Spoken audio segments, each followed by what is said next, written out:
begin and not waste any more time. Yeah, so yeah, thanks so much for both of you coming today. Even though it's a small number, I think it's a really, really good number, and I appreciate your time here today. So, I remember the initial times when I started speaking virtually, and it was a complete joke. I mean, for example, I would use a virtual background, and because my room was very messy, I ended up having bits of my room poking through my virtual background. And perhaps you've had the same experience as well. In the virtual backgrounds you use, you end up having a ear cut off, or maybe you even have like your hand floating in mid-air as you are cut off from the virtual background.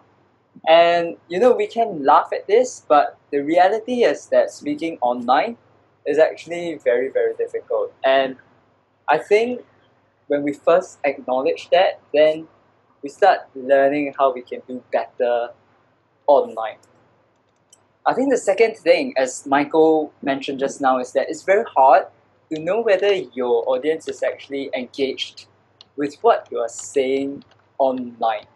So in a physical meeting, you can see whether an audience member is yawning, or you can also see if the audience member is scrolling through Facebook. But in an online meeting, even if someone looks distracted, it looks like he is concentrating and focusing on you all the time. So you don't know.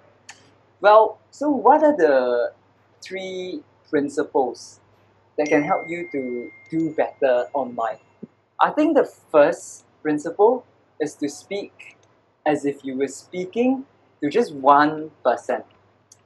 So today I am speaking to you, just you alone.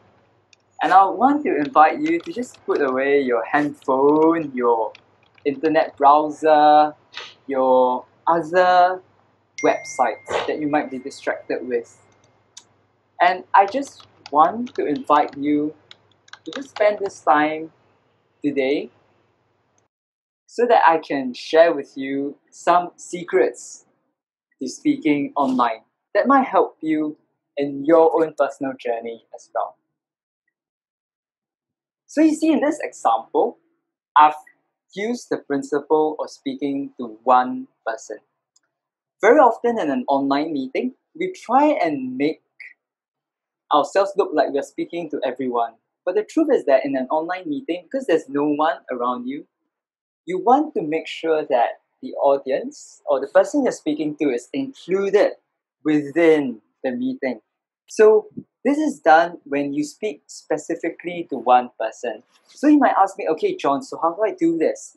Well, I would say that the first thing you want to do is to try to use the second person personal pronoun. So for example, things like you. Say, today I want to share with you. Instead of saying like, today I want to share with us, with them, with they, use the second person pronoun you. This is like a direct address to the person at the other end. Then the second thing that I would recommend is actually to speak as if you were speaking to a friend. The truth is that in an online world, when we look around us, there's nobody around us. And sometimes that can be quite lonely. So when you speak to a friend, it conveys more warmth. It also conveys a sense of welcome to the person on the other end. So that helps you to think through how you might be able to speak better. But I think the last and most important principle is to make sure that in an online setting as you speak, try and speak as if you were creating a community. So it's not about having a place where you are speaking to someone, telling someone what to do. Instead, it's about creating a conversation space where you constantly bring people into the conversation. So one very useful thing that you can do in an online meeting to engage people is to bring people in and, for example, to call their names, like what I did just now. So, for example, I would say something like, "Hey, Martin, so just now you shared with us about how difficult it is to speak online. There's nothing more melodious to someone than their own name. And when you pull them in, it makes them feel that they are part of the conversation rather than someone standing apart." So at this point, I want to pause and I want to answer Michael's question. So, Michael, just now you asked, how can we ensure engagement online and that the audience actually listening to us rather than doing their own thing? Well, I think the truth is that in an online setting, we can't do that. Okay, we have to acknowledge that not everybody is going to be listening to us. It's just like in a physical setting. I think the truth is that we need to accept that that's okay. If people don't listen to us, it's not our fault. It's their loss. And to try and ensure that they are engaged with us, I think that means that our delivery and our content has to be a lot more varied. So we need to make sure that people feel like they are being brought into the conversation rather than being outside. So at this point, I also want to pause to see if anyone has any other questions. So I don't know if Michael, you felt that answered your question. You want to elaborate on the word savvy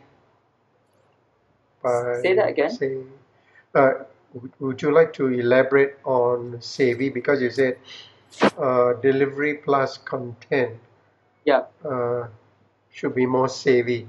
yeah, So could you just give me one or two examples of savvy?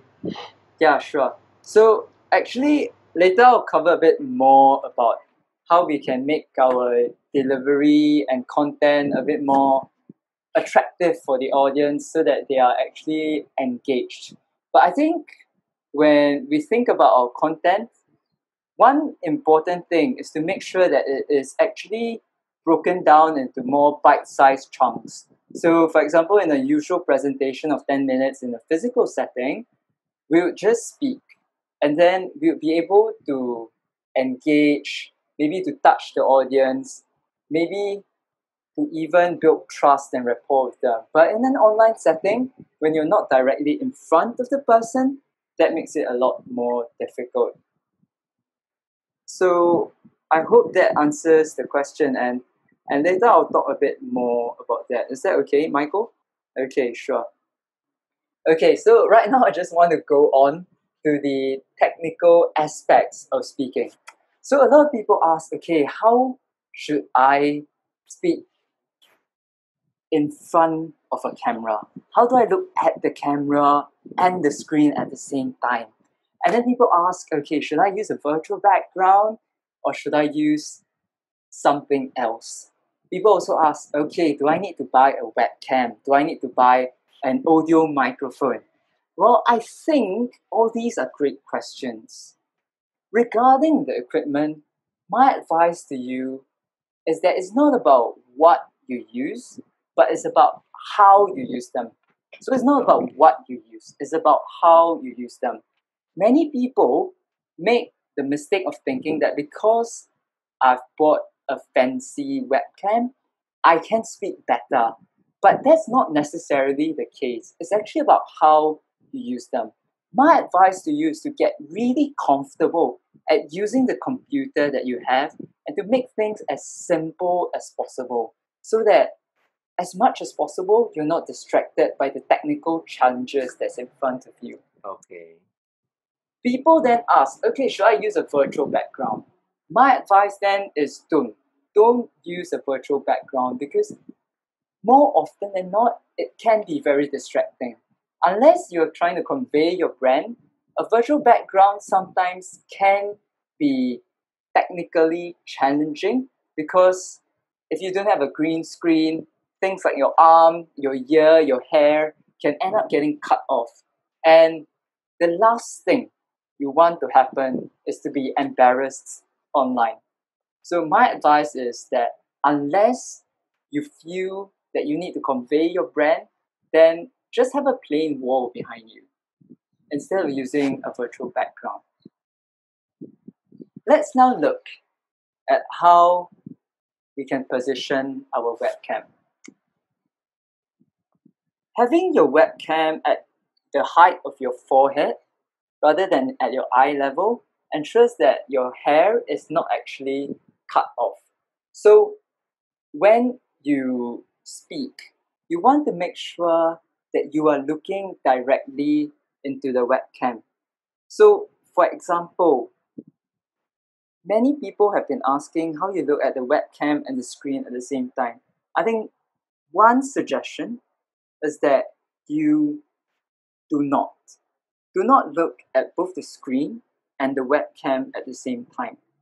So, just as I mentioned before, speaking to your friend is like looking into the eye. So if you imagine the webcam as an eye and you are looking into your friend's eye, then it helps you to build trust and rapport with the person you are speaking. Many times in a physical setting, we can build trust and rapport with the handshake that we give, with a hug even, or even by a simple introduction. But in a virtual setting, it is the eyes that are the windows to one's soul. And so when you are establishing consistent eye contact with the webcam, the person at the other end feels like they can trust you.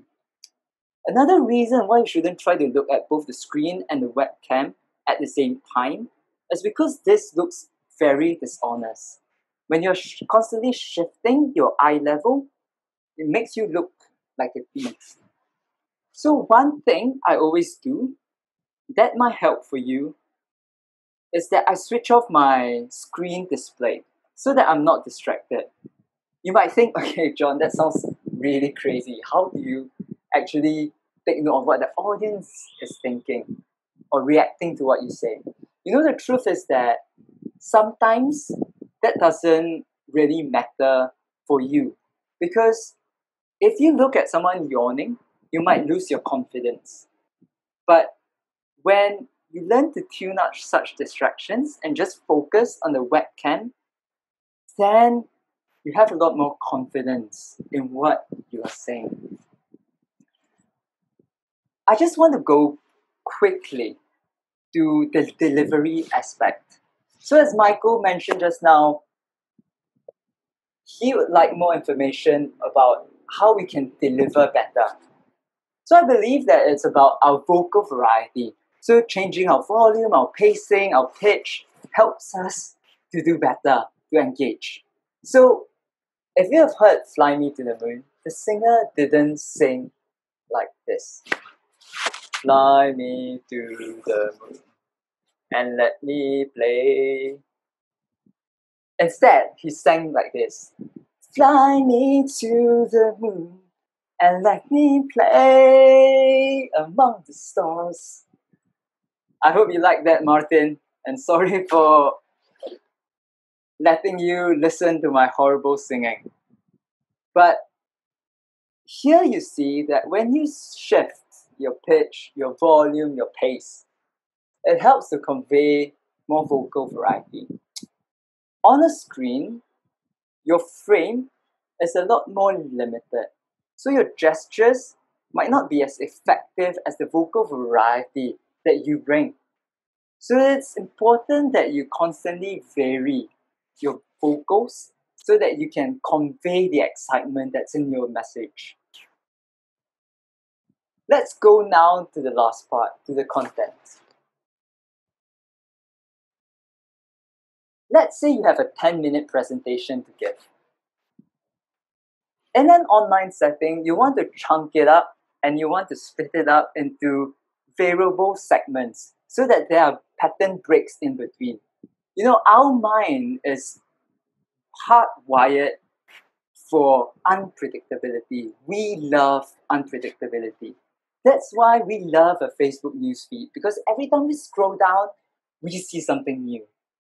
And in the same way, an online meeting can be engineered like that as well. So when we engineer our content such that there's great unpredictability, then we make it a lot more engaging. For example, instead of giving a one-way 10-minute presentation, you split it up into, let's say, a 3-minute talk, and then after 3 minutes, you call someone in. So for example, you might call, okay, Martin, why don't you share your comments?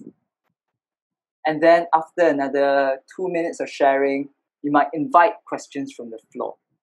So when you do this, chunking up and breaking up your content into bite-sized, digestible forms, it makes it a lot easier for the audience to understand. And it also makes it easier for them to engage in.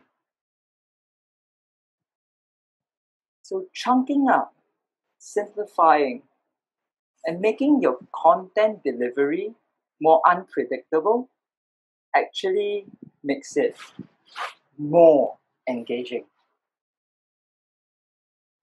You know, in an online meeting or in an online speech, the truth is that conveying confidence is very difficult. Besides the technical aspects, the content, the delivery, I believe it's actually more important to believe in what you say. I want to share with you a quick story before we end. Last year, when I went back for graduation in England, I visited my host. And as I was preparing to leave, he touched my hand and he said, John, do you know who your biggest fan is? And I said, I don't know. I secretly thought, oh, he was going to say, oh, it's me, it's me. But no, he said, John, it's you. Your biggest fan is you. Martin and Michael, today I'm really glad that you've come, because I believe that each one of you has a unique message and a unique story to share with the world. Each of you is a very special storybook of experience. And it's my hope that even through this short sharing, that you will be able to share that unique experience, idea, and thoughts with the rest of the world. Thank you. So at this point in time, I just wanted to ask if anyone had any questions or comments.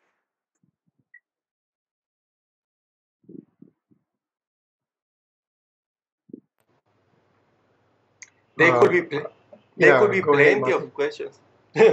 There could be plenty of questions, but maybe we must practice, practice, and practice. Yeah. Because, sorry. for example, Yeah. right now I use a book to move my eyes to the level of the camera. Yeah. And I Yeah. say, why did I put a book instead of just moving the screen? So they are Yeah. easy things, and we don't know. Yeah. Yeah. How about you, Michael? Did you have any comments or questions? Oh, I was going to say that I like your part about the unpredictability portion. Yeah. That will keep the audience engaged. Mm-hmm. And one more thing is this. I seem to have this issue, maybe because my webcam is right on the top um, of my computer Yeah. Yeah. computer screen, and Yeah. I seem to be looking down instead of. I've been adjusting this, but somehow don't seem to find the correct angle, and my eye seems to be moving downwards. What's your advice? Yeah, so is your webcam like at the top of your Yeah, laptop or that's right. computer?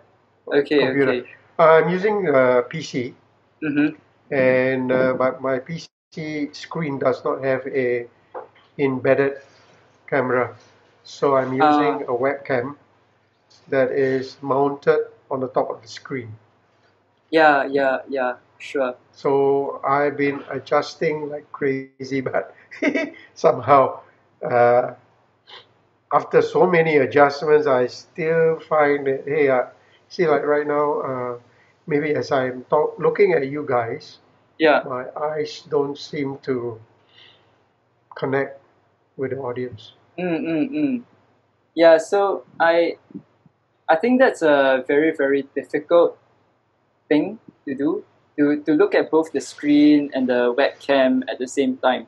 So I think just now my own suggestion was that you just try and look and focus on the webcam entirely. So I think That yeah, means to look into the camera yeah, all the time. you are, yeah, as you are speaking, and only when it's time for you to hear a reply that you then go and look at the screen, because I think the eye contact is probably the most important thing, and I think it's the only thing that I want you to take away, if anything, from this webinar, that it's our eyes that establish trust, and it is only by looking directly that we are able to build some rapport with the audience.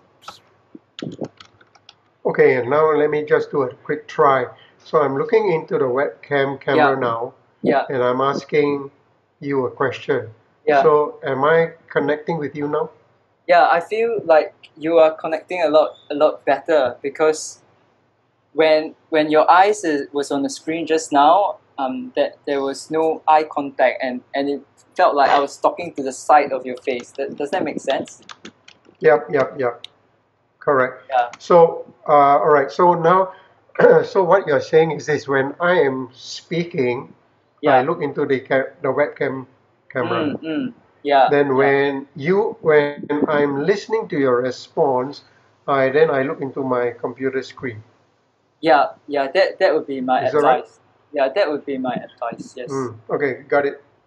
Yeah, I'm not Got it. sure whether you would find that No, no, more. I'm just okay. Yeah, Let me role play here, yeah, and then you, and then I get your comments from yeah. you. So right now I'm speaking with you, but Mm-hmm. I'm not looking at my computer screen. So am I having an eye contact with you? Yeah. You are. Yeah, Oh, okay, yeah, good. Thanks. yeah, And when you say about not to be predictable, yeah, but how? Because one girl, for example, told me, "Oh, Martin, you are so mysterious," and I say, yeah, "Oh." yeah. So I think it's by introducing like lots of different varieties where you present yourself. So I mean, I've seen many different ways of doing it. So some people might ask someone to comment. Some people might ask a question. So there are a lot of different ways of doing it. Yeah. Are there any other questions or not? I'll end this meeting and let you guys enjoy the rest of your day and let Martin go back to sleep. Yeah. Okay. I will I have think other meeting in 3 hours, Yeah. wow. Okay. and for the background, do Yeah. I must take out the things that are near me, for example? Yeah. I think ideally that would be good, so that the audience can just focus on what you're saying. Yeah. It was the wall with less things. My house looks like a museum. Yeah. Yeah. Uh-huh. Yeah. Thanks so much, Okay. Martin and Michael, for coming Sure. today. Yeah. Uh, I hope it did help somewhat. Yeah. Oh yeah. Uh-huh. Fantastic. Yeah. Thanks Yeah. for your feedback with regards to the eye contact portion, because I was for the life of me trying to trying to have this issue resolved. Yeah, But, sure. I at least mean, I got yeah, it just now as you were just talking and looking into the webcam, I felt that was much better already. much better. Yeah. Okay, good. Yeah. Thanks. Yeah, thank you so Okay, much. thank you very Yeah. much.